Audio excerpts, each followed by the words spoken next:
বুক জিস্টের সাথে শুনুন বিশ্বসেরা বইগুলোর সারমর্ম। আসসালামু আলাইকুম বন্ধুরা, বুক জিস্টের জ্ঞানার্জনের এই যাত্রায় আপনাকে স্বাগতম। আমাদের একমাত্র উদ্দেশ্য হলো সেরা বইয়ের নির্যাস আপনাদের কাছে পৌঁছে দেওয়া। সেই যাত্রায় আজ আমাদের সঙ্গী এমআরএন মেয়ারের লেখা দ্য মাইন্ড গার্ড কানেকশন বইটি। করিমের জীবন আগে খুব সাধারণ ছিল, একটা 9টা থেকে 5টা চাকরি, সপ্তাহান্তে একটু নেটফ্লিক্স আর বন্ধুদের সাথে আড্ডা। কিন্তু গত কয়েক মাস ধরে করিম বুঝতে পারছিল না যে তার সাথে কি হচ্ছে। পেটটা সবসময় অদ্ভুত লাগতো, কখনো গ্যাস, কখনো কোষ্ঠকাঠিন্য, আবার কখনো এমন এক অস্বস্তি যা ঠিক বোঝা যেত না। কিন্তু সবচেয়ে বড় কথা ছিল যে তার মেজাজ খুব ঘন ঘন বদলে যেত। ছোট ছোট কথায় বিরক্ত হওয়া, অকারণে দুশ্চিন্তা বোধ করা, আর কখনো কখনো তো এমন লাগতো যেন সব কিছুই অর্থহীন হয়ে গেছে। করিম ভাবল হয়তো কাজের চাপ বেড়ে গেছে, অথবা সে হয়তো একটু বেশি চিন্তা করছে। কিন্তু যখনই অনুভূতিগুলো সপ্তাহ পার করেও গেল না, তখন সে একজন থেরাপিস্টের সাথে কথা বলার সিদ্ধান্ত নিল। থেরাপিস্ট তার পুরো কথা শুনলেন এবং একটি প্রশ্ন করলেন, আপনার পেটের অবস্থা কেমন থাকে? করিম একটু অবাক হলো। সে বলল, মানে পেটের সাথে মেজাজের কি সম্পর্ক? থেরাপিস্ট হেসে উত্তর দিলেন, অনেক গভীর সম্পর্ক আছে। আসলে আপনার ব্রেন আর গাট অর্থাৎ অন্ত্র সারাক্ষণ একে অপরের সাথে কথা বলছে। ভেগাস নার্ভ নামের একটা লম্বা তার আছে যা ব্রেন আর পেটকে একে অপরের সাথে জুড়ে রাখে। আর এটা শুধু একতরফা যোগাযোগ নয়, দুই দিক থেকেই সংকেত আসা যাওয়া করে। আপনার পেট শুধু খাবার হজম করার জন্য নয়, ওটা আপনার মেজাজ এবং আচরণকেও নিয়ন্ত্রণ করে। করিম বিশ্বাস করতে পারছিল না। তার মনে হলো এটা কোনো নতুন ওয়েলনেস ট্রেন্ড বা কোনো অবৈজ্ঞানিক কথাবার্তা। কিন্তু থেরাপিস্ট তাকে শান্তভাবে বোঝালেন যে গাটকে দ্বিতীয় মস্তিষ্কও বলা হয়, কারণ সেখানে 100 মিলিয়নেরও বেশি নিউরন থাকে, যা প্রায় শিরদাঁড়াতে থাকা নিউরনের সমান। আর সেখানে একটা সম্পূর্ণ ইকোসিস্টেম থাকে যার নাম গাট মাইক্রোবায়োম, যেখানে ট্রিলিয়ন ব্যাকটেরিয়া বাস করে। এই ব্যাকটেরিয়াগুলো শুধু হজমে সাহায্য করে না, বরং সেরোটোনিনের মতো অনেক নিউরোট্রান্সমিটারও তৈরি করে, যা সরাসরি মেজাজকে প্রভাবিত করে। করিমের একটু আগ্রহ জাগতে শুরু করলো। তার মনে পড়ল যখন তার পেট ঠিক থাকতো তখন সে সার্বিকভাবে নিজেকে ভালো অনুভব করত, বেশি আত্মবিশ্বাসী, বেশি শান্ত। কিন্তু যখন থেকে পেট গণ্ডগোল হয়েছে, সে প্রত্যেক জিনিসেই নেতিবাচকতা খুঁজতে শুরু করেছে। থেরাপিস্ট তাকে আরও একটি উদাহরণ দিলেন, কখনো খেয়াল করেছেন যখন আপনি নার্ভাস থাকেন তখন পেটের ভেতরটা কেমন করে, যেমন ইন্টারভিউয়ের আগে বা কোনো জরুরি কথা বলার আগে? করিম হ্যাঁ সূচক মাথা নাড়ল। পেটের মধ্যে প্রজাপতি ওড়ার মতো সেই অনুভূতিটা। ঠিক তাই, থেরাপিস্ট বললেন, এটা এই ব্রেন গাট কানেকশনের কারণেই হয়। আপনার ব্রেন সংকেত পাঠায় যে আপনি চাপে আছেন, আর আপনার গাট সঙ্গে সঙ্গে প্রতিক্রিয়া জানায়। কিন্তু এই প্রক্রিয়াটা উল্টোভাবেও কাজ করে। যদি আপনার গাট অসুস্থ হয়, তবে সেটা ব্রেনকে নেতিবাচক সংকেত পাঠায়, যার ফলে দুশ্চিন্তা, বিষণ্ণতা, এমনকি ডিপ্রেশনের মতো লক্ষণও দেখা দিতে পারে। এবার করিম পুরোপুরি আগ্রহী হয়ে উঠল। সে জিজ্ঞাসা করল, তাহলে এর মানে কি এই যে আমি যদি আমার গাটের যত্ন নিই তাহলে আমার মনও ভালো থাকবে? থেরাপিস্ট হেসে বললেন, একদম। এই কারণেই আজকাল মানসিক স্বাস্থ্য এবং অন্ত্রের স্বাস্থ্যকে একসাথেই দেখা হয়। ডায়েট, প্রোবায়োটিক্স, স্ট্রেস ম্যানেজমেন্ট, ঘুম, এই সব কিছুই গাটের জন্য জরুরি এবং পরোক্ষভাবে আপনার ব্রেনকেও সুস্থ করে তোলে। করিমের কাছে এখন তার জীবনের অনেক কিছু স্পষ্ট হতে শুরু করলো। গত কয়েক মাসে সে জাঙ্ক ফুডের ওপর নির্ভরশীল হয়ে পড়েছিল। বেশি তৈলাক্ত খাবার, বাইরের প্রসেসড ফুড, কম জল খাওয়া, ঘুমের ব্যাঘাত আর শারীরিক কার্যকলাপ প্রায় শূন্য। সম্ভবত এই কারণেই তার গাট খারাপ হয়েছিল, আর তার সাথে সাথে মনও। সেদিনের পর করিম একটি সিদ্ধান্ত নিল, সে তার গাটকে সুস্থ করবে। তবে সে কোনো রাতারাতি পরিবর্তন চায়নি। সে ধীরে ধীরে শুরু করলো। প্রতিদিন সকালে 1 গ্লাস উষ্ণ জল দিয়ে দিন শুরু করা। তারপর সে তার ডায়েটে ফার্মেন্টেড বা গাঁজানো খাবার যোগ করতে শুরু করলো, দই, আচার এবং ঘরে তৈরি কাঞ্জি। সে চিনি আর প্রসেসড ফুড ধীরে ধীরে কমাতে শুরু করলো এবং ফল, সবজি ও ফাইবারযুক্ত খাবার বেশি করে খেতে শুরু করলো। শুধু ডায়েট নয়, করিম তার মানসিক চাপও নিয়ন্ত্রণ করতে শুরু করলো।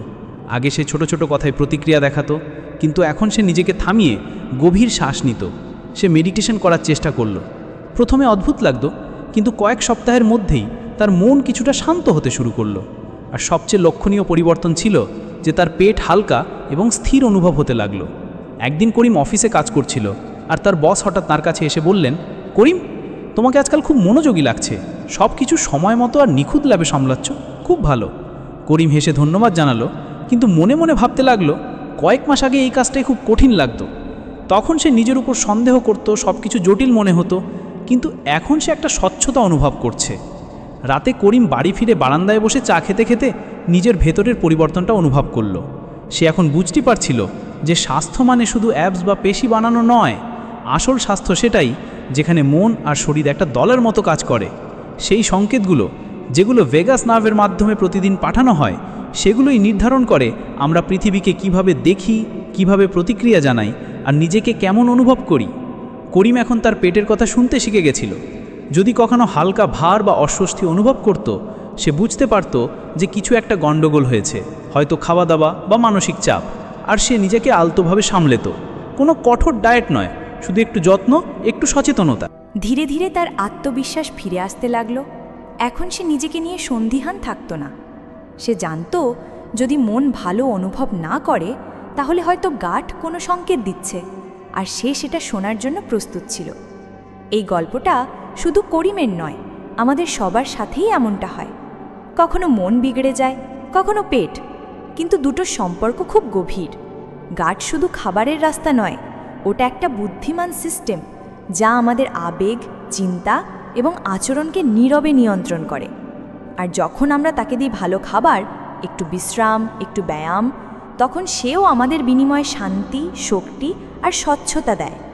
তাই পরের বার যখন আপনি নিজেকে উদ্বিগ্ন বা বিচলিত বোধ করবেন, তখন শুধু মনকে দোষ দেবেন না, একটু নিজের পেটের সাথেও কথা বলুন। হয়তো সে কিছু বলার চেষ্টা করছে, কারণ আসল কানেকশন শুধু ওয়াইফাইয়ের সাথে নয়, গাটের সাথেও হয়। করিমের জীবন এখন বেশ ভালোই চলছিল। গত কয়েক মাসে সে তার গাটের যে যত্ন নিয়েছিল, তার প্রভাব এখন স্পষ্টভাবে দেখা যাচ্ছিল। তার পেট শান্ত থাকত, এনার্জি লেভেল হাই থাকত, আর সবচেয়ে বড় কথা, তার মেজাজ এখন আগের মতো ওঠানামা করতো না। প্রতিটি দিন এখন অনেক বেশি ভারসাম্যপূর্ণ মনে হতো। কিন্তু একদিন এমন কিছু ঘটল যা তাকে গাটের ব্যাপারে আরও গভীরে ভাবতে বাধ্য করল। তার এক পুরনো বন্ধু কবির, যে এখন একজন মেডিকেল রিসার্চার, অনেক বছর পর শহরে ফিরেছিল। দুজনে ঠিক করল একটা ক্যাফেতে বসে দীর্ঘক্ষণ কথা বলবে। ক্যাফেতে বসতেই কবির খেয়াল করল যে করিমের ব্যক্তিত্বে কিছু পরিবর্তন এসেছে। তুই তো এত শান্ত ছিলি না করিম? কবির চায়ের কাপে চুমুক দিয়ে বলল। করিম হাসল। হ্যাঁ, আমি জীবনযাত্রায় কিছু পরিবর্তন এনেছি, বিশেষ করে আমার গাট হেলথের উপর কাজ করেছি। কবিরের চোখে আগ্রহ ফুটে উঠল। দারুণ তো, তাহলে তুই গাট মাইক্রোবায়োটার ব্যাপারে কিছু পড়েছিস নাকি? করিম একটু বিভ্রান্ত হলো। মাইক্রোবায়োটা মানে ব্যাকটেরিয়া ইত্যাদি? একদম, কবির একটু উত্তেজিত হয়ে বলল।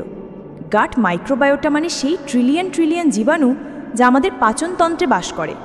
কিন্তু এদের কাজ শুধু হজম করা নয়, এরা আমাদের রোগ প্রতিরোধ ক্ষমতা, আবেগ এবং ব্রেনের রসায়ন পর্যন্ত প্রভাবিত করে। করিম এখন পুরোপুরি মনোযোগী।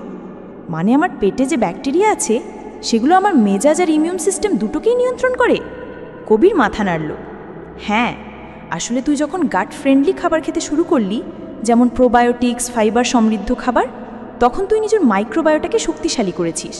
আর সেই জীবাণুগুলোই এখন তোর জন্য সেরোটোনিন, ডোপামিনের মতো নিউরো ট্রান্সমিটার তৈরি করছে। সেরোটোনিন, যাকে ফিল গুড কেমিক্যালও বলা হয়, তার 90% আসলে গাটে তৈরি হয়, ব্রেনে নয়।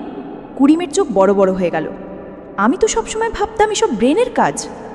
বেশিরভাগ মানুষই এটাই ভাবে, কিন্তু বিজ্ঞান এখন প্রমাণ করেছে যে গাট মাইক্রোবায়োটা আমাদের দ্বিতীয় ইমিউন সিস্টেম এবং দ্বিতীয় মস্তিষ্ক দুটোর মতোই কাজ করে।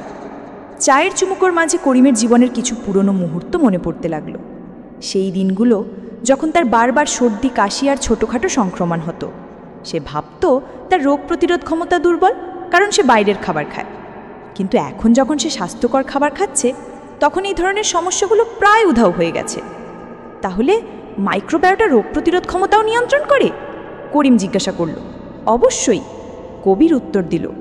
গাটে থাকা ভালো ব্যাকটেরিয়াগুলো শুধু ক্ষতিকারক জীবাণুর সাথেই লড়াই করে না, বরং শরীরকে নিয়ন্ত্রণও করে যে কখন কোন প্যাথোজেনের বিরুদ্ধে শক্তিশালী প্রতিক্রিয়া দিতে হবে আর কখন না।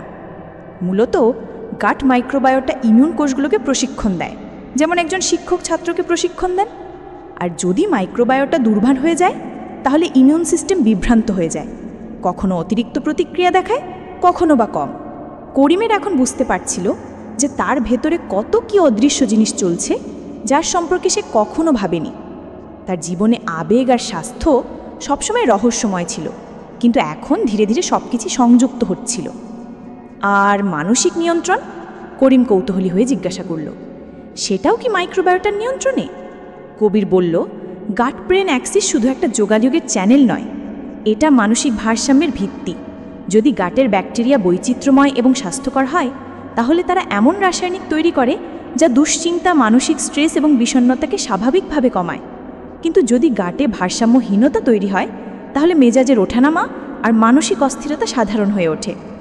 করিম দীর্ঘশ্বাস ফেলল। তার এখন পুরনো অভ্যাসের জন্য একটু অনুশোচনা হচ্ছিল। সেই দিনগুলো যখন সে রাত জেগে চিপস আর কোলাতে ডুবে থাকত, সে মনে হতো সে শুধু চিল করছে, কিন্তু এখন বুঝতে পারছিল যে সে ধীরে ধীরে নিজের মানসিক আর শারীরিক স্বাস্থ্য নিজেই নষ্ট করছিল। কবির তার চিন্তা পড়ে বলল, দেখ, আমরা সবাই ভুল করি, কিন্তু এখন যখন তুই সচেতন, তুই নিজেকে মেরামত করতে পারবি। আর সবচেয়ে ভালো কথা হলো, গাট মাইক্রোবায়োটা পুনরুদ্ধার হতে বেশি সময় লাগে না। কয়েক সপ্তাহের সঠিক ডায়েট আর বিশ্রামেই অনেক পরিবর্তন আসে। সেই সন্ধ্যের পর করিমের কৌতূহল আরও বেড়ে গেল। এখন সে শুধু গাট ফ্রেন্ডলি খাবারই খাচ্ছিল না, বরং সে মাইক্রোবায়োটাকে বুঝতে শুরু করছিল, যেমন কোনো মালি তার বাগানকে বোঝে। প্রতিটি ফল, সবজি আর দইয়ের চামচ তার কাছে মনে হচ্ছিল যেন সে তার ভেতরের মাইক্রোস্কোপিক বন্ধুটার খুশি করছে। সে এখন পরীক্ষাও করত। কিছুদিন সে ফার্মেন্টেড খাবার বেশি খেত, তো কখনো হাই ফাইবার ডায়েট নিত। আর প্রতিবারই তার মেজাজ, শক্তি, এমনকি ত্বক পর্যন্ত ভালো লাগত। একদিন সে আয়নার দিকে তাকিয়ে দেখল মুখটা একটু উজ্জ্বল লাগছে। সে হেসে ফেলল, হয়তো আমার গাটের ব্যাকটেরিয়াগুলোও আজ খুশি। কয়েক সপ্তাহ পর অফিসে একটা প্রজেক্টের ডেডলাইনের সময় পুরো দল চাপে ছিল, কিন্তু করিম অস্বাভাবিকভাবেই শান্ত ছিল। যখন সবাই আতঙ্কিত হচ্ছিল, তখন সে সবাইকে সংগঠিত করতে সাহায্য করছিল, শান্তভাবে যোগাযোগ করছিল আর নিজেও মনোযোগী ছিল। তার সহকর্মী মজা করে জিজ্ঞাসা করল, আজ কি মেডিটেশন করে এসেছিস? করিম হেসে বলল, না, শুধু আমার ভেতরের ব্যাকটেরিয়াগুলো খুশি আছে। সবাই হেসে ফেলল, কিন্তু করিমের জন্য এটা কোনো ঠাট্টা ছিল না, এটা তার জীবনে সত্যি হয়ে উঠেছিল। এখন করিম তার বন্ধু, আত্মীয়দেরও সচেতন করতে শুরু করেছিল। তার মায়ের প্রায়শই জয়েন্ট পেন আর হজমের সমস্যা হতো। সে তার মাকেও ধীরে ধীরে ফার্মেন্টেড খাবার দেওয়া শুরু করলো, চিনি কমাতে পরামর্শ দিল আর তার ঘুমের সময়সূচি ঠিক করালো। 2 মাসের মধ্যেই তার মায়ের এনার্জি আগের থেকে অনেক ভালো হয়ে গেছিল। করিম এখন বুঝতে পেরেছিল যে আমাদের শরীর একটা জটিল সিস্টেম, আর গাট মাইক্রোবায়োটা তার অদৃশ্য কিন্তু শক্তিশালী অংশ। এই ছোট জীবগুলো শুধু খাবারই হজম করে না, বরং ইমিউন সিস্টেমকে সুরক্ষা দেয়, ব্রেনের জন্য হ্যাপি কেমিক্যাল তৈরি করে আর আমাদের মানসিকভাবে শক্তিশালী রাখে। একবার সে বাগানে বসে ভাবল, আমরা সবসময় বাইরের জগতে ভারসাম্য খুঁজি, কিন্তু সবচেয়ে জরুরি ভারসাম্য তো আমাদের ভেতরেই থাকে। যদি আমরা আমাদের গাটকে লালন পালন করি, তাহলে সেটা আমাদের সেই মানসিক শান্তি আর আবেগিক স্বচ্ছতা দিতে পারে, যেটা আমরা দুনিয়ার সব থেরাপি আর মোটিভেশনে খুঁজে বেড়াই। এখন করিমের কাছে স্বাস্থ্য মানে শুধু জিম বা 6 প্যাক নয়। সে এখন বুঝত যে আসল শক্তি ভেতর থেকে আসে, সেই ট্রিলিয়ন ট্রিলিয়ন ক্ষুদ্র বন্ধুদের থেকে, যারা প্রতি মুহূর্তে তার ভেতরে নিজেদের কাজ করে চলেছে, নীরবে, বিশ্বস্তভাবে। আর এই পুরো যাত্রাটা শুরু হয়েছিল একটা সাধারণ উপলব্ধি থেকে, গাট আর ব্রেন সংযুক্ত। করিম এখন প্রতিদিন সকালে তার ব্রেকফাস্টের সাথে তার গাট মাইক্রোবায়োটাকে মানসিকভাবে ধন্যবাদ জানাতো, কারণ সে শিখে গেছিল যে যদি সে তার ভেতরের দুনিয়াকে সুস্থ করে, তাহলে বাইরের দুনিয়া নিজে থেকেই সুস্থ হতে শুরু করে। আর এবার সে শুধু টিকে ছিল না, সে সত্যিই বিকশিত হচ্ছিল। করিমের জীবন এখন সঠিক দিকেই চলছিল। তার রুটিন বেশ শৃঙ্খলাবদ্ধ হয়ে গেছিল। সকালে উঠেই লবণ, তারপর হালকা গরম জল, তারপর একটু স্ট্রেচিং, আর ব্রেকফাস্টে দই, বানানা, ওটসের মতো গাট ফ্রেন্ডলি খাবার। সে এখন শুধু খাবার খাচ্ছিল না, সে সত্যিই তার ভেতরের মাইক্রো ওয়ার্ল্ডকে পুষ্টি দিচ্ছিল। কিন্তু জীবন তো সবসময় সরল রেখায় চলে না। একদিন এমন কিছু ঘটল যা করিমকে এক নতুন বাস্তবতার মুখোমুখি করালো। তার ছোটবেলার বন্ধু জসিম, যে এখন আমেরিকায় থাকে, বাংলাদেশে ঘুরতে এসেছিল। জসিম বেশ আধুনিক আর বোল্ড জীবনযাপন করত, ব্র্যান্ডেড পোশাক, গ্যাজেট আর সব কিছুতেই ওয়েস্টার্ন স্টাইল। দুজনে মিলে একটা উইকেন্ড ট্রিপের পরিকল্পনা করলো আর পাহাড়ের দিকে রওনা দিল। পথে জসিম খুব উত্তেজনার সাথে বলল, করিম ভাই, এখন বাংলাদেশেও সেসব পাওয়া যায় যা আমি ওখানে খাই। বার্গার, ফ্রাইজ, সোডা, চকলেট মাফিন, মজা এসে যাবে। করিম হাসল, কিন্তু একটু দ্বিধাগ্রস্ত ছিল। সে ভদ্রভাবে জসিমকে বলল, ভাই আমি এখন খাওয়া দাওয়ার ব্যাপারে একটু খেয়াল রাখি। জসিম হেসে উত্তর দিল, আরে একদিনে কিছু হবে না, ছুটি কাটাতে এসেছি, এনজয় তো করতেই হবে। আর তারপর শুরু হলো 2 দিনের ফুড ফেস্টিভ্যাল। হোটেলে জমকালো ব্রেকফাস্ট, দিনের বেলায় রাস্তার পাশের ফাস্ট ফুড, আর রাতে সোডার সাথে পিৎজা। করিম নিজেকে একটু আলগা ছেড়ে দিল, ভাবল বন্ধুর সাথে মুহূর্তগুলো তো জরুরি। কিন্তু তৃতীয় দিন সকালে করিম উঠেই অনুভব করল যে কিছু ঠিক নেই। পেট ভারী লাগছে, মেজাজটা খিটখিটে হয়ে আছে, আর মনটাও ধোঁয়াশাচ্ছন্ন। সে খেয়াল করল তার এনার্জি 2 দিন আগের মতো নেই। এটা কি হলো? সে নিজেকে জিজ্ঞাসা করল। জসিমকে তো বেশ তরতাজা লাগছিল। সে জিজ্ঞাসা করল, কি হয়েছে ভাই? করিম আস্তে করে বলল, মনে হচ্ছে আমার গাট আপসেট হয়ে গেছে। জসিম হেসে ফেলল, গাট? তুই তো বড় বিজ্ঞানী হয়ে গেছিস। করিম হাসল, কিন্তু ভেতর থেকে তার চিন্তা হচ্ছিল। গত কয়েক মাস ধরে সে যে স্বচ্ছতা আর ভারসাম্যের মধ্যে জীবন কাটাচ্ছিল, মাত্র 2 দিনের অস্বাস্থ্যকর খাবার তাকে আবার অস্থির করে দিয়েছে। বাড়ি ফেরার পথে গাড়ি চালাতে চালাতে করিম ভাবতে শুরু করল, মাত্র 2 দিনে কিভাবে এত পার্থক্য হতে পারে। সেদিন সন্ধ্যায় বাড়ি ফিরেই সে তার গাট জার্নালটা খুলল। গত 2 দিনের সব এন্ট্রি লিখল। কি খেয়েছে, কেমন অনুভব করেছে, ঘুম কেমন হয়েছে, মেজাজ কেমন ছিল। সে বুঝতে পারল যে ওয়েস্টার্ন ডায়েট জসিম অনুসরণ করে, যা চিনি, ফ্যাট আর প্রসেসড খাবারে ভরা, সেটা তার গাটের মাইক্রোবিয়াল ডাইভার্সিটিকে সরাসরি ক্ষতি করছে। মানে যে পরিশুদ্ধ চিনি, স্যাচুরেটেড ফ্যাট আর প্রিজারভেটিভ ভরা খাবার আমরা খাই, তা আমাদের গাটের ভালো ব্যাকটেরিয়াদের মেরে ফেলে আর খারাপ ব্যাকটেরিয়াদের বাড়তে সাহায্য করে। ডাইভার্সিটি কমতেই রোগ প্রতিরোধ ক্ষমতা, মেজাজ, হজম সব কিছুই খারাপ হতে শুরু করে। করিমের আরও একটি আশ্চর্যজনক তথ্য জানতে পারল। গাট মাইক্রোবায়োটার বৈচিত্র্য পছন্দ করে। যখন আমরা একই ধরনের প্রসেসড খাবার বারবার খাই, তখন তারা বিরক্ত ও দুর্বল হয়ে যায়। অনেকটা জঙ্গলে যেমন শুধু এক ধরনের গাছ থাকলে পাখি বা পশু কেউই টেকে না, কিন্তু যদি সেখানে বিভিন্ন ধরনের গাছপালা থাকে, তাহলে একটা পুরো ইকোসিস্টেম তৈরি হয়। ঠিক তেমনই গাটেও। তার মনে পড়ল, আগে যখন সে হাই ফাইবার খাবার খেত, যেমন সবজি, ফল, ডাল আর ফার্মেন্টেড জিনিস, তখন তার স্বাস্থ্য একদম ঠিকঠাক লাগতো। আর এখন মাত্র 2 দিনের অনিয়ম সব ভারসাম্য নষ্ট করে দিয়েছে। সে আবার তার গাটকে সুস্থ করার সিদ্ধান্ত নিল। সে পরের দিন থেকেই চিনি ও ভাজা জিনিস বন্ধ করে দিয়ে ফার্মেন্টেড খাবার বেশি করে খেতে শুরু করলো। দই, কাঞ্জি, আচার, সাওয়ার ক্রাউটের মতো খাবার, সাথে বিনস, ওটস, কাঁচা সবজি আর বিভিন্ন ধরনের ফলও খেতে শুরু করলো। প্রথমে একটু কঠিন লাগতো।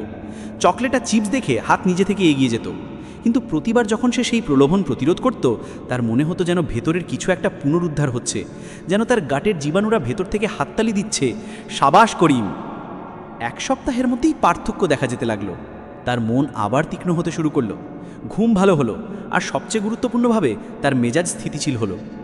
একদিন অফিসে তার ম্যানেজার সাধারণভাবে জিজ্ঞাসা করলেন, করিম, তোমার মনোযোগ খুব চিত্তাকর্ষক হয়ে উঠেছে, কোনো গোপন রহস্য আছে? করিম হেসে বলল, শুধু খাবারটা একটু গাট ফ্রেন্ডলি করে নিয়েছি। করিম এখন বুঝতে পেরেছিল যে ওয়েস্টার্ন ডায়েট শুধু স্বাদ গোরককে তৃপ্তি দেয়, শরীরকে নয়। আর এই সাময়িক আরাম দীর্ঘমেয়াদী ক্ষতির কারণ হতে পারে যদি আমরা সচেতন না হই।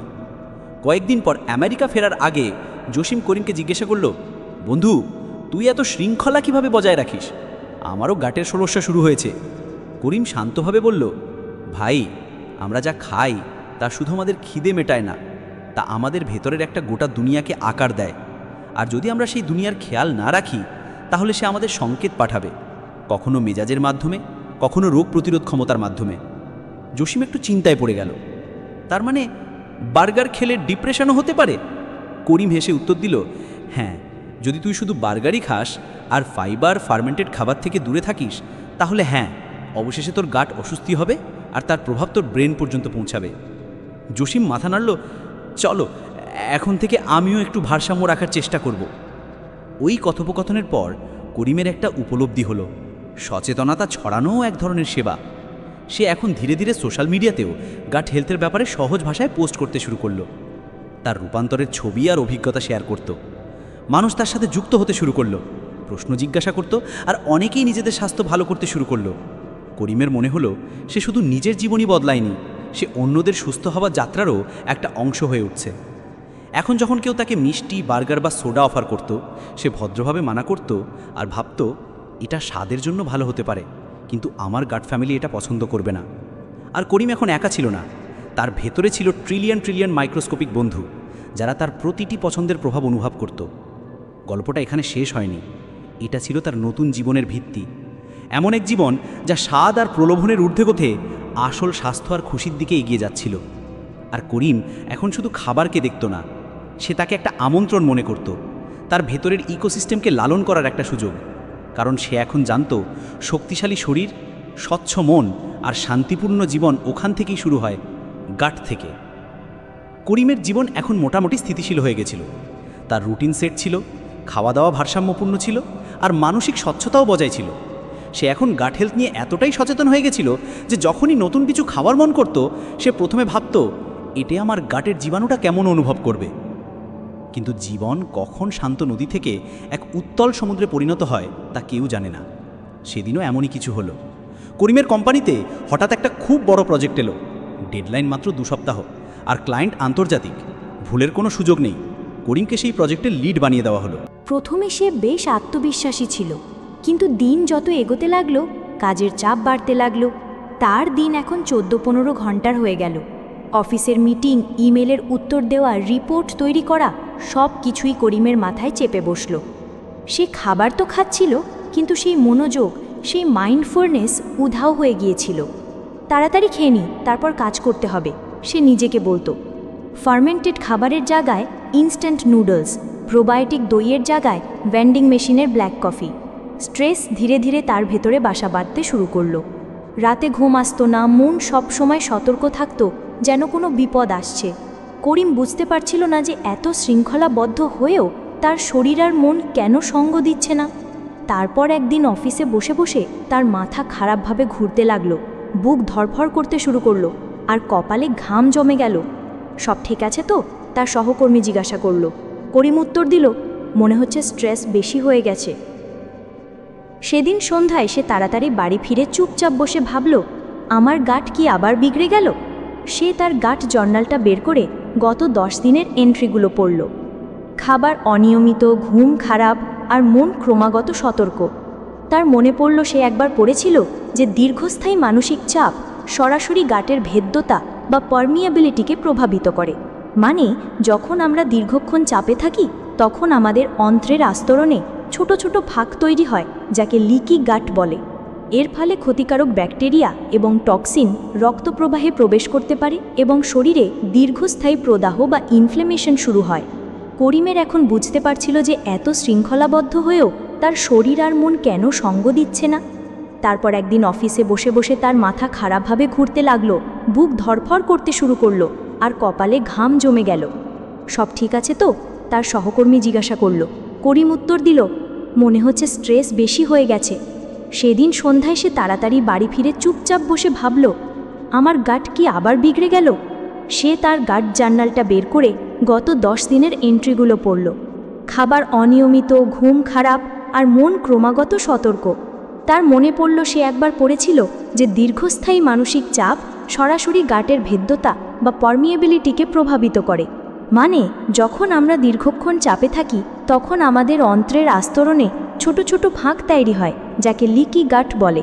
এর ফলে ক্ষতিকারক ব্যাকটেরিয়া এবং টক্সিন রক্ত প্রবাহে প্রবেশ করতে পারে এবং শরীরে দীর্ঘস্থায়ী প্রদাহ বা ইনফ্লেমেশন শুরু হয়। করিমের এখন বুঝতে পারছিল কেন তার মুড সুইং হচ্ছে, স্মৃতিশক্তি দুর্বল লাগছে, আর হজমও খারাপ হচ্ছে। স্ট্রেস শুধু মানসিক নয়, তা শারীরিক রূপে শরীরের প্রতিটি কোষকে, বিশেষ করে গাটকে প্রভাবিত করে, আর গাটের সাথে সরাসরি ব্রেনের যোগ। করিমকে সেই পুরনো সংযোগটা আবার মনে পড়ল, ব্রেন ও গাটের বন্ধুত্ব। এবার করিম নিজের কাছে একটা নতুন প্রতিশ্রুতি নিল, আমি শুধু খাওয়া দাওয়ার ওপর নয়, আমার স্ট্রেস লেভেলের ওপরেও নজর রাখব। সে প্রথমে তার সময়সূচি একটু হালকা করার চেষ্টা করল। বসকে অনুরোধ করল প্রতিদিনের রিপোর্টিং একদিন অন্তর করতে। তারপর সে তার সকালের রুটিনে 10 মিনিটের গভীর শ্বাস প্রশ্বাসের ব্যায়াম যোগ করল। ধীরে ধীরে সে যোগাসনও শুরু করল। প্রথমে শরীর শক্ত লাগত, কিন্তু প্রতিটি ভঙ্গির সাথে তার স্নায়ুতন্ত্র শিথিল হতে শুরু করল। একদিন সে তার পুরনো পুষ্টিবিদ বন্ধুকে ফোন করল। বন্ধুটি বলল, করিম, দীর্ঘস্থায়ী চাপে কর্টিসল লেভেল ক্রমাগত উঁচু থাকে। এটা শুধু গাটের আস্তরণকেই দুর্বল করে না, বরং হজম প্রক্রিয়া ধীর করে দেয় এবং সেরোটোনিনের উৎপাদনও কমিয়ে দেয়। মানে মেজাজ স্বাভাবিকভাবেই খারাপ হতে থাকে। করিম এটা শুনে আরও একটা বাস্তবতা বুঝল। তার হ্যাপি কেমিক্যাল সেরোটোনিনের 90% গাটেই তৈরি হয়। যখন তার গাট প্রদাহে ভুগছে তখন ব্রেন কিভাবে খুশি অনুভব করবে। সে এখন প্রতিদিন স্ট্রেস ম্যানেজমেন্টের নিয়ম কানুন অনুসরণ করতে শুরু করলো। সকালে সূর্যের আলো গায়ে লাগানো, জার্নালিং করা আর রাতে ইলেকট্রনিক ডিভাইস থেকে দূরে থাকা। সে একটা কৃতজ্ঞতার জারও বানালো, যেখানে প্রতি রাতে সে একটি ছোট্ট কৃতজ্ঞতার কথা লিখে রাখত। কয়েক সপ্তাহের মধ্যেই পার্থক্য দেখা যেতে লাগলো। করিম আবার ভারসাম্য অনুভব করতে শুরু করলো। তার ঘুম ভালো হলো, হজম আবার মসৃণ হলো, আর সবচেয়ে বড় কথা, সে নিজেকে আবার নিজের মতো অনুভব করতে লাগলো। একদিন অফিসে তার জুনিয়র হানিয়ার সাথে দেখা হলো, যে খুব উদ্বিগ্ন লাগছিল। করিম জিজ্ঞাসা করলো, কি হয়েছে হানিয়া? হানিয়া বলল, কাজের চাপ খুব বেড়ে গেছে, রাতে ঘুম আসে না আর খাবারও স্বাদবিহীন লাগে। করিম হেসে বলল, তুই নিজের গাটকে সুস্থ কর, সব ঠিক হয়ে যাবে। হানিয়া একটু বিভ্রান্ত হলো। গাট মানে? করিম বলল, আমি বোঝাচ্ছি। যখন আমরা চাপে থাকি আমাদের গাট দুর্বল হয়ে যায়, ভেতর থেকে লিকেজ শুরু হয় আর প্রদাহ বাড়ে, মেজাজ খারাপ হয়, মন নিস্তেজ লাগে আর শরীর ক্লান্ত। কিন্তু যদি আমরা আমাদের গাটের খেয়াল রাখি, মাইন্ডফুল ইটিং, প্রোবায়োটিক্স আর স্ট্রেস ম্যানেজমেন্ট, তাহলে ধীরে ধীরে সব কিছু ভালো হতে শুরু করে। হানিয়া প্রথমবার গাট হেলথকে এই দৃষ্টিকোণ থেকে শুনল। সে জিজ্ঞাসা করল, তাহলে কি শ্বাস প্রশ্বাসের ব্যায়াম দিয়েও গাট ভালো হতে পারে? করিম বলল, অবশ্যই। শ্বাসই তো ব্রেন আর গাটের মধ্যে সংকেত। যত গভীর আর স্বচ্ছন্দ শ্বাস প্রশ্বাস, তত শান্ত বার্তা গাটের কাছে পৌঁছাবে আর সেও নিজের কাজ ঠিকভাবে করবে। সেদিন হানিয়া করিমের মতো একটা ছোট্ট পদক্ষেপ নিল। সে অফিসের ব্রেকে 5 মিনিটের শ্বাস প্রশ্বাসের ব্যায়াম শুরু করল। করিম এখন শুধু নিজের সুস্থতার যাত্রায় ছিল না, সে অন্যদেরও সেই পথে নিয়ে যাচ্ছিল। সে বুঝতে পেরেছিল যে দীর্ঘস্থায়ী চাপ একটা ধীর বিষ, যা দেখা যায় না, সঙ্গে সঙ্গে মারেও না, কিন্তু ভেতর থেকে পুরো সিস্টেমটাকে বিগড়ে দেয়, বিশেষ করে গাটকে। এখন যখন করিম কোনো চাপপূর্ণ পরিস্থিতিতে পড়তো, সে প্রথমে থামতো, একটা গভীর শ্বাস নিত আর নিজেকে বলতো, গাটের দরজা বন্ধ রাখতে হবে, লিকেজ চাই না। সে তার খাবারকে আবার পবিত্র মনে করতে শুরু করলো। ল্যাপটপ আর ফোন দূরে রেখে খেত, প্রতিটি কামড় চিবিয়ে খেত, আর নিজেকে জিজ্ঞাসা করত, এই খাবারটা কি আমার জীবাণুদের খুশি করবে? প্রতিদিন একটু একটু করে ভালো হচ্ছিল। মন এখন শরীরের সাথে মিলে কাজ করছিল, আর দুজনে মিলে একটা স্বাস্থ্যকর করিম তৈরি করছিল। সে এখন জানত, একটি শান্তিপূর্ণ মন আর স্বাস্থ্যকর গাট একসাথে চললেই জীবনযাত্রা মসৃণ হয়। করিমের জীবন এখন আগের থেকে অনেক বেশি ভারসাম্যপূর্ণ হয়ে উঠেছিল। সে গাট ও ব্রেনের গভীর সংযোগ শুধু অনুভবই করেনি, বরং আক্রিভাবে তার ওপর কাজও করেছিল। কিন্তু জীবন কখনো কখনো কোনো সতর্কবার্তা ছাড়াই নতুন মোড় নেয়। করিমের জীবনেও এমনই এক মোড় এলো, যখন একদিন তার তীব্র জ্বর আর গলায় প্রচণ্ড ইনফেকশন হলো। ডাক্তারের সাথে পরামর্শ করে জানতে পারল এটা ব্যাকটেরিয়াল ইনফেকশন এবং অ্যান্টিবায়োটিক ছাড়া সারবে না। করিম অ্যান্টিবায়োটিক নিতে ইতস্তত করছিল, কিন্তু ডাক্তার বললেন, এবার এটা জরুরি করিম, ইনফেকশন ফুসফুস পর্যন্ত যেতে পারে। কিছুটা ভাবার পর সে অ্যান্টিবায়োটিকের নির্ধারিত কোর্স শুরু করলো। প্রথমে সব ঠিকঠাকই লাগছিল, জ্বর নেমে গেল, গলার ফোলা কমে গেল, আর সে আবার শক্তি অনুভব করতে শুরু করলো। কিন্তু অ্যান্টিবায়োটিক নেওয়ার 1 সপ্তাহ পর থেকেই কিছু সূক্ষ্ম পরিবর্তন হতে শুরু করলো। প্রথমে সে হজমে পার্থক্য অনুভব করলো। খাবারের পর পেট ভারী লাগতো, কখনো পেট ফুলে যেত, আর মলও অনিয়মিত হয়ে গিয়েছিল। তারপর মেজাজের পরিবর্তনও শুরু হলো। ছোট ছোট কথায় বিরক্তি, রাতে ঘুমের ব্যাঘাত, আর দিনের বেলায় মনটা ধোঁয়াশাচ্ছন্ন লাগতো। করিম একটু চিন্তিত হতে লাগলো। আমি তো আবার সেই একই ডায়েট, যোগাসন আর শ্বাস প্রশ্বাসের ব্যায়াম শুরু করেছি, তাহলে এসব কেন হচ্ছে? সে আবার তার জার্নাল খুলল এবং নিজের লক্ষণগুলো নোট করল। সব কিছু ঠিকঠাকই লাগছিল, শুধু একটা জিনিস ছাড়া, অ্যান্টিবায়োটিক্স। তখনই তার মনে পড়ল যে তার পুষ্টিবিদ বন্ধু একবার বলেছিল, অ্যান্টিবায়োটিক শুধু ক্ষতিকারক ব্যাকটেরিয়াকেই মারে না, তারা আমাদের গাটের ভালো জীবাণুদেরও শেষ করে দেয়। করিম ইন্টারনেটে আরও গবেষণা করল। একটি আর্টিকেলে লেখা ছিল, অ্যান্টিবায়োটিকের একটি ছোট কোর্সও গাট মাইক্রোবায়োটার ভারসাম্য মাস, এমনকি বছরের পর বছর ধরে নষ্ট করে দিতে পারে। আর এই ভারসাম্যহীনতা শুধু হজমকেই প্রভাবিত করে না, বরং ব্রেনের কার্যকারিতাকেও প্রভাবিত করে, যেমন মেজাজ, স্মৃতিশক্তি এবং মানসিক নিয়ন্ত্রণ। সে এখন বুঝতে পারল যে অ্যান্টিবায়োটিক্স তার ভেতরের ভালো ব্যাকটেরিয়ার দুনিয়ায় তোলপাড় সৃষ্টি করেছে, আর তার গাট ব্রেন সংযোগ আবার দুর্বল হয়ে পড়েছে। এবার করিমের বুঝতে বেশি সময় লাগলো না যে সমাধান আবার সেই একই পথে লুকিয়ে আছে, গাট হিলিং। কিন্তু এবার সুস্থ হওয়ার যাত্রাটা আগের থেকে একটু আলাদা ছিল, কারণ ক্ষতিটা ছিল গভীর। করিম প্রথমে ফার্মেন্টেড খাবারগুলোকে দৈনন্দিন রুটিনে ফিরিয়ে আনলো। সে বাড়িতেই দই বানানো শুরু করলো, সাথে ঐতিহ্যবাহী আচার এবং কাঞ্জির মতো প্রাকৃতিক ফার্মেন্টেড পানীয় তার ডায়েটে অন্তর্ভুক্ত করলো। সে বাজার থেকে প্রোবায়োটিক সাপ্লিমেন্টসও নিতে শুরু করলো, কিন্তু ডাক্তারের পরামর্শ নিয়ে, যাতে সঠিক স্ট্রেন এবং ডোজ পাওয়া যায়। কিন্তু সবচেয়ে বড় চ্যালেঞ্জ ছিল ধৈর্য। করিমকে বুঝতে হলো যে অ্যান্টিবায়োটিক্সের কারণে হওয়া মাইক্রোবায়োমের ক্ষতি একদিনে সারবে না, সময় লাগবে, সপ্তাহ নয়, মাস। এই সময় সে তার মানসিক স্বাস্থ্যেরও খেয়াল রাখল। সে নিজেকে বারবার মনে করালো, তুই আবার ঠিক হয়ে যাবি, শুধু একটু ধারাবাহিক থাকতে হবে। একটা আকর্ষণীয় জিনিস সে খেয়াল করল, যত তার গাটের উন্নতি হচ্ছিল তত তার চিন্তাভাবনাও ইতিবাচক হচ্ছিল। সে উদ্বিগ্ন থাকত না, তার মনোযোগ বাড়ছিল, আর সে ছোট ছোট বিষয়েও আনন্দ অনুভব করতে শুরু করেছিল। করিমের কাছে গাট ব্রেন অ্যাক্সিসের তত্ত্বটা আর শুধু তত্ত্ব মনে হচ্ছিল না, সে ওটা নিজের শরীরেই জীবন্ত অনুভব করছিল। একদিন যখন সে বারান্দায় বসে হালকা রোদ পোহাচ্ছিল আর হাতে ছিল হলুদ দুধ, সে নিজেকে বলল, আমি আমার গাটের সুস্থতার যাত্রা শুরু করেছিলাম এক বাধ্যবাধকতা থেকে, কিন্তু এখন এটা আমার জীবনের অংশ হয়ে গেছে।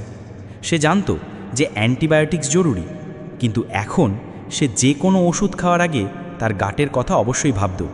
করিম সেই ঘটনা থেকে এটাও শিখেছিল যে প্রতিরোধ সবসময় ভালো। এখন যদি তার কোনো ধরনের ইনফেকশন হতো, সে প্রথমে ঘরোয়া প্রতিকার চেষ্টা করত, রোগ প্রতিরোধ ক্ষমতা বাড়াতো, আর অ্যান্টিবায়োটিক্সকে শেষ বিকল্প হিসেবে ভাবত, প্রথম নয়। কয়েক মাস পর যখন তার গাট আবার ভারসাম্যে ফিরল, সে তার অভিজ্ঞতা একটি ব্লগে লিখতে শুরু করল। তার ব্লগের শিরোনাম ছিল গাটের কথা, আমার সুস্থতার যাত্রা। সে এতে সব কিছুই শেয়ার করল, স্ট্রেসের সময় গাটের ওপর কী প্রভাব পড়ে, কিভাবে ভুল খাওয়া দাওয়া গাটের জীবাণুদের দুর্বল করে, আর অ্যান্টিবায়োটিক্সের পর কিভাবে আমরা আমাদের গাটকে আবার শক্তিশালী করতে পারি। ধীরে ধীরে মানুষ তার ব্লগের সাথে যুক্ত হতে শুরু করলো। কেউ লিখল, করিম, তোমার গল্প পড়ে বুঝলাম যে আমার মুড সুইং শুধু মানসিক ছিল না, ওটা গাটের কারণে ছিল। কেউ লিখল, আমিও অ্যান্টিবায়োটিক্সের পর কম এনার্জি অনুভব করছিলাম, কিন্তু এখন আমি প্রোবায়োটিক শুরু করেছি। করিমের জন্য এটাই ছিল সবচেয়ে বড় পুরস্কার, যে তার নিজের নিরাময় এখন অন্যদের অনুপ্রেরণা হয়ে উঠছে। একদিন সে তার পুরনো জার্নালের এন্ট্রিটা পড়ল। সেই দিনে যখন সে আতঙ্কে ছিল, শরীর কাঁপছিল আর মনটা বিক্ষিপ্ত ছিল। সে সেই এন্ট্রির নিচে লিখল, এখন জানি শরীরকে কিভাবে শুনতে হয়। করিম আর আগের মতো মানুষ ছিল না। তার চিন্তা, তার মনোযোগ, তার আচরণ সব কিছুই বদলে গিয়েছিল। সে জেনে গিয়েছিল যে গাটই সেই জায়গা যেখান থেকে নিরাময় শুরু হয়, আর সেখান থেকেই সুখও। গল্পটা এখানেই শেষ হচ্ছে, কিন্তু করিমের যাত্রা নয়, কারণ গাট আর ব্রেনের বন্ধুত্ব জীবনভর চলে। করিম এখন প্রতিদিন তার ভিতরের ছোট্ট ছোট্ট জীবাণুদের খেয়াল রাখে, কারণ সে অনুভব করেছে যখন ওরা খুশি থাকে তখন আমিও খুশি থাকি। তো বন্ধুরা, এই ছিল আমাদের আজকের বইটির সারসংক্ষেপ। আপনাদের কেমন লাগলো কমেন্ট করে অবশ্যই জানাবেন। আর ধন্যবাদ আপনাদের সারসংক্ষেপটি শেষ পর্যন্ত শোনার জন্য।